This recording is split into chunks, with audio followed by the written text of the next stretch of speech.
All right, Midsummer Night's Dream. Um, One thing that I found meaningful to me, or I guess more on the evocative side, is the whole idea of the fairy world, and we got the fairies that are going around that have the ability to kind of put you to sleep and then control who you fall in love with when you wake up, and kind of throw off the whole balance of love chemistry and free will and intuition in your own. I think that's very evocative and something to think about. What if someone could really do that? Almost that Cupid effect. Question two for prominent themes. I wasn't quite sure for this, but I'll go with in the house of Theseus. One theme where the father of Hermia, who's upset with her daughter and her love choices, that seems to be a constant theme throughout the beginning.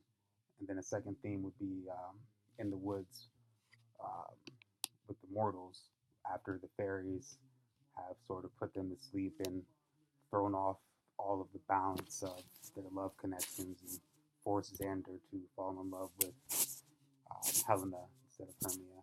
That could be another theme. And then another theme would be in a different part of the woods where we have I believe it was the Fairy Queen, who was said to fall in love with a man with the head of a horse's ass or a donkey or something like that.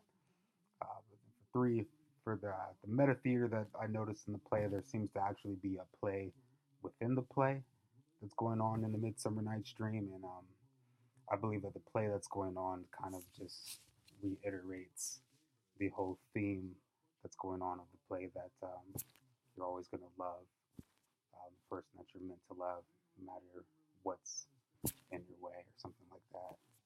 I think that's a very nice theme. Number four, how gender is depicted. Obviously, I think it says that there was probably only men playing the parts of women. Um, to me, that would probably maybe add to the. I could see maybe back in the day the adding to the comedic aspect of the play. I do understand this play is supposed to provide a little bit, of comedy, so I could see the audience will probably view, the men playing women as maybe a comedic aspect, and maybe those actors would probably add a little bit more of a comedic aspect um, to their characters or something like that. To the characters of Hermia and Helena, to probably make it a more comedic play back in those times.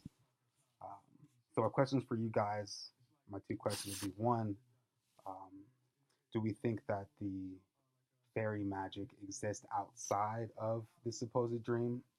Like from what I took from the play, after we found out that it was a dream, I didn't think that the fairy magic that was used outside of the dream. It was only used in the dream.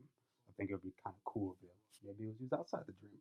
And then the second question would be to you guys: when did you find out that this was a dream? And it took me a minute to kind of make that connection that they were actually dreaming what was going on. Bye bye.